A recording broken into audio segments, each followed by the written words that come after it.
వాంకిడి ఆశ్రమ పాఠశాల విద్యార్థిని శైలజ మృతికి రాష్ట్ర ప్రభుత్వమే బాధ్యత వహించాలని ఎమ్మెల్యే కోవా లక్ష్మి అన్నారు. శైలజ కుటుంబానికి 50 లక్షల రూపాయలు ఎక్స్గ్రేషియా ప్రకటించాలని డిమాండ్ చేశారు.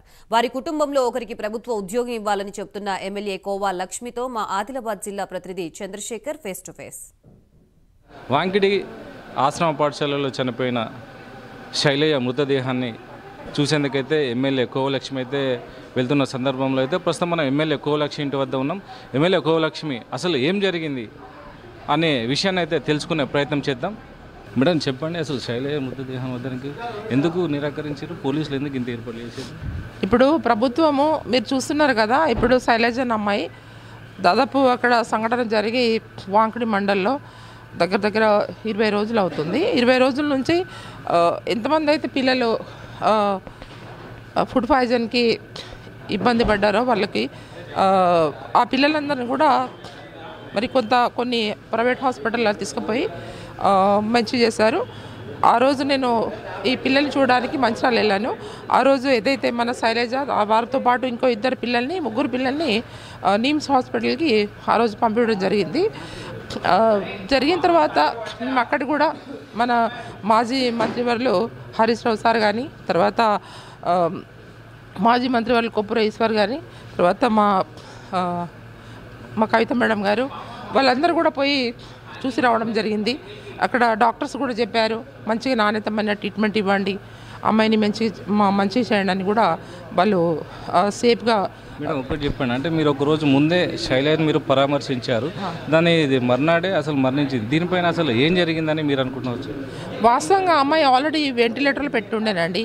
అప్పటికే అమ్మాయి డెత్ అయిపోయింది. కాకపోతే ఇక్కడ మహారాష్ట్ర ఎలక్షన్స్ ఉన్నాయనేసి ఆ అమ్మాయిని అట్లనే ఆపి ఉంచారనేసి నాకు అర్థమైంది. దీనిపై అసలు ముఖ్యంగా మీరు ప్రత్యేకంగా డిమాండ్, వాళ్ళ కుటుంబానికి భరోసా అంటే ప్రభుత్వం తరఫున ఏ విధంగా న్యాయం చేయాలి, మీరు ఏ విధంగా కుటుంబానికి భరోసా కల్పించాలని మీరు ప్రభుత్వాన్ని డిమాండ్ చేస్తున్నారు? మేము ఆ అమ్మాయిని పాపం వాళ్ళకు ఒక శైలజ ఒక అమ్మాయి ఒక తమ్ముడు ఇద్దరే వాళ్ళ కుటుంబానికి ఆర్థిక పరంగా వారికి ఒక కుటుంబంలో ఒక ఉద్యోగం ఇవ్వాలి. తర్వాత ఆర్థిక పరంగా ఇప్పుడు ఎక్స్గ్రేషన్ 50 లక్షల రూపాయలు ఇవ్వాలని మేము డిమాండ్ చేస్తున్నాము మన బీఆర్ఎస్ పార్టీ నుంచి. రాత్రి నుంచి మా కార్యకర్తలందరూ కూడా మరి ఇక్కడ ఎప్పుడు కూడా సాయంత్రం మా దగ్గర వస్తూనే ఉంటున్నారు. దాదాపు ఒక 150-60 మంది కార్యకర్తల్ని బంధించేసి రాత్రి నుంచి మమ్మల్ని చాలా ఇబ్బంది పెడుతున్నారు. పోలీసులు, సిఐలు, డిఎస్పీలు అందరినీ కూడా ఇక్కడ కానిస్టేబుల్ని, ఎస్ఐలని దాదాపు 3-4 లారీలు రాత్రి బలగాలు తీసుకొచ్చేసి పెట్టి మమ్మల్ని కదలనీయకుండా పెట్టారు. అంటే వాళ్ళ సంఘ నాయకులను కానీ వాళ్ళ కులస్తులు వాళ్ళందరినీ కూడా తీసుకుపోయి కార్నర్ పెట్టారు. తర్వాత ఆసిఫాబాద్లో పెట్టారు. మన రెబ్బె నుంచి వచ్చిన మా నాయకులు కూడా రాత్రి తీసుకుపోయి కార్నర్ పోలీస్ స్టేషన్ పెట్టడం జరిగింది. అంటే ఎంతవరకు కరెక్ట్ మేము అడుగుతున్నాం. ఇవాళ ఒక ఎమ్మెల్యేగా ఇవాళ ఒక విద్యార్థి చనిపోయిందంటే అక్కడ పోకుండా ఇవాళ మీరు పోవద్దు అనేది మమ్మల్ని అరెస్ట్ చేసేసి ఇవాళ నిర్బంధం చేయడం అనేది ఎంతవరకు కరెక్ట్? ఈ ప్రభుత్వానికి, ముఖ్యమంత్రికి ఎవరైతే మన రేవంత్ రెడ్డి గారు ఉన్నారో నిజంగా చిత్తశుద్ధి ఉంటే నువ్వు పోయి పరామర్శించేదావు, చూసేదావు. అంటే విద్యార్థులు అంటే నీకు వాళ్ళ ప్రాణాలు నీకు విలువ లేదా? వాళ్ళ తల్లిదండ్రులు ఇవాళ పాపం శోక సముద్రాల్లో ఉన్నారు. పాపం వాళ్ళు ఏడుస్తున్నారు, వాళ్ళు బాధపడుతున్నారు. ఇప్పటికీ దాదాపు మన తెలంగాణ రాష్ట్రంలో దాదాపు 42 మంది పిల్లలు ఇప్పటికీ చనిపోవడం జరిగింది. మరి వాళ్ళు ఇప్పుడు విద్యాశాఖ మంత్రి లేరు, హోంశాఖ మంత్రి లేరు. ఎంత రాత్రి అంతా కూడా పోలీసు వాళ్ళు మమ్మల్ని నిర్బంధించేసి ఎంత గోస. ఇప్పుడు చలికాలం, నాకు మంచి హెల్త్ బాగాలేదు, అయినా ఇక్కడ బయట మేము ఇక్కడనే కూర్చొని పండుకొని ఉన్నాం. ఆమెను కనీసం మేము దహన సంస్కారం పంపివ్వండి మమ్మల్ని అంటే కూడా వినలేదు. ఇప్పుడు వాళ్ళందరూ పోతున్నారు. కాంగ్రెస్ నాయకులు పోవచ్చట, కాంగ్రెస్ ఎమ్మెల్సీలు పోవచ్చట. అంటే ఒక లోకల్ ఎమ్మెల్యే, ఒక ఆదివాసీ ఎమ్మెల్యే మీద ఇంత దాడి చేయడం ఏంటండి పోలీసులతోని?